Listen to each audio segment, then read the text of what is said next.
We Are Many Things is brought to you by North York Community House. North York Community House is an organization that builds strong, resilient, and inclusive communities in Northwest Toronto.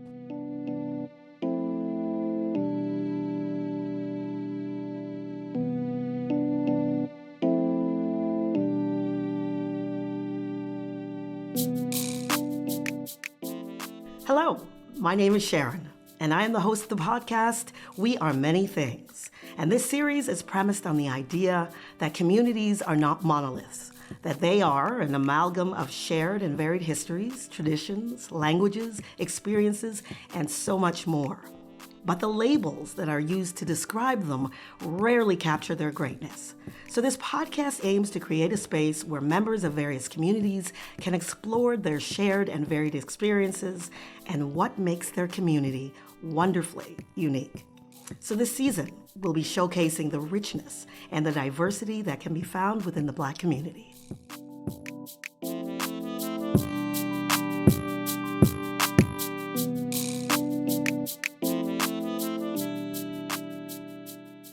This is episode 5 of We Are Many Things, and we are joined by my guests Adyam, Casey, and Rakisha. In this episode, we'll be exploring issues that are of concern to the Black community and what we think can be done to address them. I hope you enjoy the conversation. So what are some of the most pressing issues facing our community, and what do you think needs to be done to address them? Rakisha? There are numerous pressing issues facing our community. The most pressing issue facing our community is accessing services and supports and racism. For me personally, I struggled when I was in university navigating the education system. Being the first in my family, I had no mentors to guide me or support me. I had to figure it out on my own, and I wish I had a mentor support and guidance. Also in the healthcare system, I have faced racial bias and discrimination. I have been dismissed and not heard, which is very frustrating and time-consuming. I have also heard this around from my peers as well. Regarding to racism as a country, I still find that we have a long way to go to challenge all forms of isms, such as ageism, sexism, and so in our communities. Systemic racism is still embedded in our policies and practices, for example, in our education system, employment, and government, which we are still addressing, which I'm still looking forward to the progress. I should also mention that mental health issues is large in our community as well. There's a cultural stigma surrounding mental health issues that prevent us from seeking help. Okay, so Casey, go ahead. I agree with Rakisha, but it's also from our people. We have to be able or willing to share resources or information that may benefit us, not gatekeeping. We have to be willing to pass it down to the younger generation. Thank you for that. Rakisha, it sounds like you're saying the root cause of many of the challenges that our community faces is racism. So Casey, what do you think about that? I think in some cases, not all cases, because in the work I do with upper management and co-workers, I do not experience that. But outside of work, for example, while shopping, I may experience racism. So yes, in some spaces and in some cases. Adyam, what do you think? I think I agree. Going back to what Keisha was saying, that sometimes I read it on my hand because she said you have to prove yourself more than others, and I can relate to that being in high school. There's, for example, I'm going to give an example. Let's say there's an opportunity for something, and your teachers, they're more likely to, for me personally, at least in my experience, they're more likely to go and talk about it to other students of color. Mm-hmm. Let's say the Asian students, Caucasian, whatever it is, because they think they're more likely to be interested in that kind of thing, which is not true. Like for me personally, I'm interested in a lot of academic stuff, and they're just not there to communicate those types of things. Yeah. They're more likely to share those opportunities with other students unless they're like Black oriented opportunities. Yeah. Which is very interesting because although that's the case, at the end of the day, it's you who holds the power to do certain things. And I agree with what you said. You have to fight back and you have to try whatever. Like the teachers, they don't show you those opportunities. I go and ask. I listen to the announcements. I although I have to go that extra step, that's still what I do because I listen to the announcements. I go and look for those opportunities even when I don't have to. But that's kind of what you have to do. But I think that's an issue right now in the education system. To piggyback off what you're saying, when my daughter wanted to do cyber arts, nobody in our family knew about it. We had to investigate, research, and ask questions. That's how we learn about the arts program. Because they don't tell us, people of color, who are in schools, predominantly schools where it's dominated by kids of color, about other programs available to them. They will talk about sports. So yes, we have to go out there and search for it. So I understand what you're saying. And I've seen that too. And I think, but a lot of this, some of this also that we're talking about also has to do with expectations. And once again, just that, for instance, the assumption that we wouldn't be interested in, participating in certain programs, or that we wouldn't be interested in something that's more academic. So that's a constant struggle. I fear just the expectations of others. We're constantly being forced to confront that.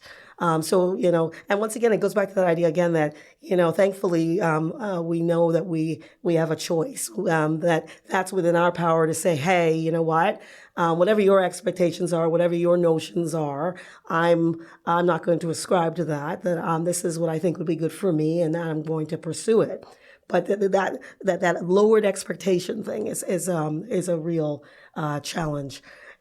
And it's funny, when we were talking about pressing issues, I think right now also there is a move to sort of erase history, and I think it's really paramount for us to really within our community to really have a sense of our history, going back thousands of years. I think it's important for us because if you have that sense of history, you have that sense of place, then grappling with some of the challenges that we have will be a little bit easier because you have a sense of where you come from. You have a sense of what has transpired before, even understanding colonialism. And that education is not only important for us, it's also important for the broader community, because I think that sometimes people react in various ways and they don't understand that, okay, well, that is directly related to colonization and some of the mindset that we have. And people a lot of times people will say, well, that was then, this is now. But where we are now is directly impacted by what went on, all those years ago, right? So I think one of the pressing issue is just there's a move to erase our history and many others. But I think that we need to learn our history. We as a community have to do it. The broader community has to be aware of the history of the country, the good and the bad.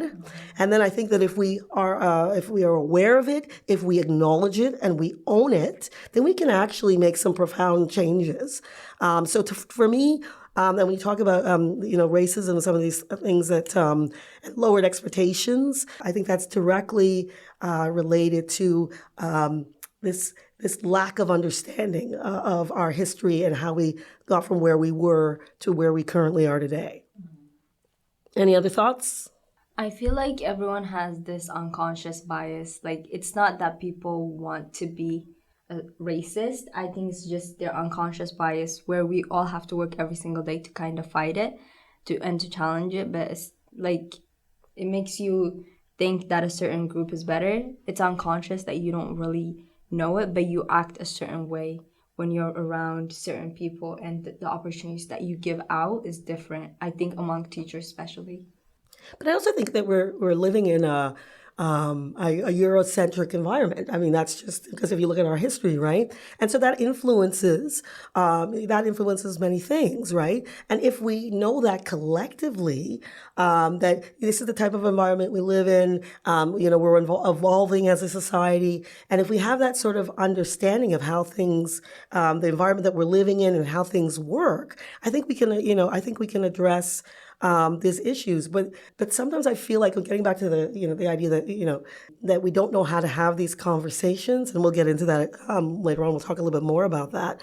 But some of these conversations are difficult, and And I think that they're much needed because some of these issues that we're talking about today, if we can have those conversations, then we can really work towards meaningful change. We also need funding in some of our neighborhoods because there is programs in some neighborhoods, more affluential neighborhoods, that you're like, oh, that's here. And then the areas where you have Black or brown people or mostly immigrants, they are lacking in resources and programs. For example, one of the areas is Lotterton. There is a need for programs right now and space, but they have no space to hold programs.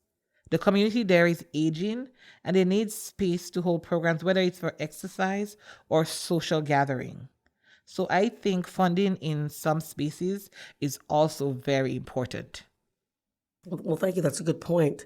So let me ask you this. So when you're speaking to people outside of of our community, what are the most difficult conversations to have? I think lived experiences, because something, let's say, for example, my white counterpart experiences, I may experience it differently. For example, shopping. So I think lived experiences are the hardest conversation to have. I feel like you do have to understand the history and the culture of our people because we carry that with us. We are the role models that represent our culture, no matter where we go. And we take on that role as a role model, sometimes unintentionally. We always have to speak up. We always have to go outside the box to get things and get access to services.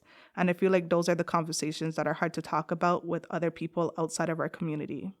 There is this belief that because of our history, for example, slavery, some members of our community have developed a certain outlook that has been passed down from generation to generation. And they've conditioned their minds to think in a way that is limiting. And as a result, they're not as receptive to new ideas and approaches. And when we have this discussion with people outside of our community, some often negate the fact that we are operating within a system that is rooted in privilege and white supremacy. And that can have a profound impact on one's outlook.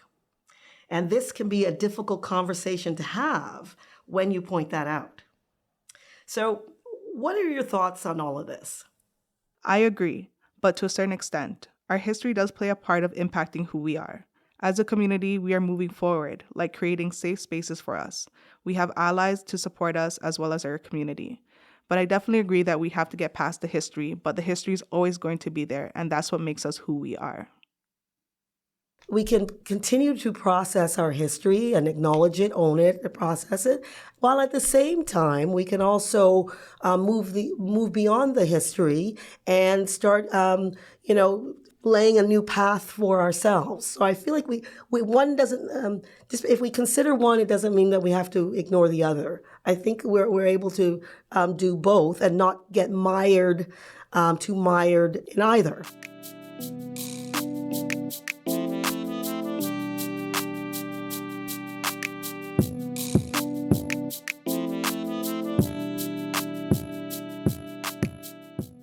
This podcast is brought to you by North York Community House. North York Community House builds strong, resilient, and inclusive communities in Northwest Toronto.